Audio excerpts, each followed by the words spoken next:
किसी गांव में एक बूढ़ी माई रहती थी। माई का आगे पीछे कोई रिश्तेदार ना था, इसलिए बूढ़ी माई अकेले रहती थी। एक दिन उस गांव में एक संत आए। बूढ़ी माई ने महात्मा जी का बहुत ही प्रेम पूर्वक आदर सत्कार किया।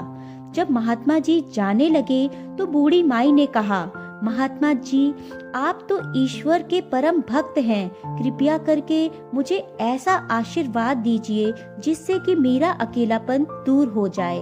तब उन महात्मा ने मुस्कुराते हुए अपनी झोली में से बाल गोपाल की एक मूर्ति निकाली और बुढ़िया माई को देते हुए कहा, माई, ये लो, आपका बालक है, इसका अपने बच्चे की तरह प्रेम पूर्वक लालन पालन करती रहना। बुढ़िया माई बड़े लाड प्यार से ठाकुर जी का लालन पालन करने लगी। एक दिन गांव के कुछ शरारती बच्चों ने देखा कि माई मूर्ति को अपने बच्चे की तरह लाड कर रही है। नटखट बच्चों को माई से हंसी मजाक करने की सूझी। उन्होंने माई से कहा, आज गांव में जंगल से एक भेड़िया घुस आया है जो छोटे बच्चों को उठाकर ले जाता है और मारकर खा जाता है। तू अपने लाल का ख्याल रखना, कहीं भेड़िया इसे उठाकर ना ले जाए। बुढ़िया माई ने अपने बाल गोपाल को उसी समय कुटिया में विराजमान किया और स्वयं लाठी लेकर दरवाजे पर पहरा लगाने के लिए बैठ गई।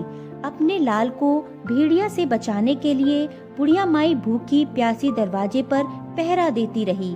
पहरा देते देते एक दिन बीता, फिर दूसरा, तीसरा, चौथा और पांचवा दिन भी बीत गया।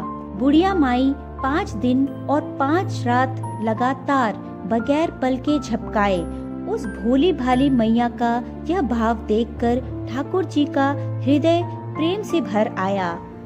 अब ठाकुर जी को मैया के प्रेम की प्रत्यक्ष रूप से आनंद लेने की इच्छा हुई। भगवान बहुत ही सुंदर रूप धारण कर माई के पास आए। ठाकुर जी के पांव की आहट पाकर मैया डर गई कि कहीं दुष्ट भेड़िया तो नहीं आ गया मेरे लाल को उठाने। माई ने लाठी उठाई और भेड़िया को भगाने के लिए उठ खड़ी हुई। तब श्याम सुंदर ने कहा, मैया, मैं हूँ तेरा वही बालक जिसकी तुम रक्षा कर रही हो। माई ने कहा, चल हट यहाँ से। ठाकुर जी मैया से बोले, अरे मेरी भोली मैया, मैं त्रिलोकीनाथ भगवान हूँ, मुझसे जो चाहे वर मांग ले, मैं तेरी भक्ति से प्रसन्न हूँ। बुढ़िया माई ने कहा, अच्छा आप भगवान हो, मैं आपको 100 प्रणाम करती हूँ।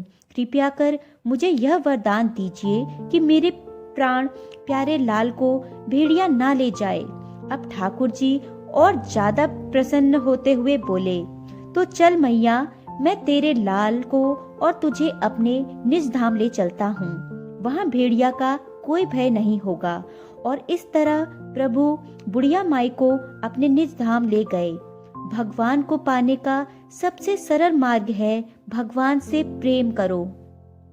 कहानी अगर पसंद आई हो तो वीडियो को लाइक करें, शेयर करें और चैनल को सब्सक्राइब करें।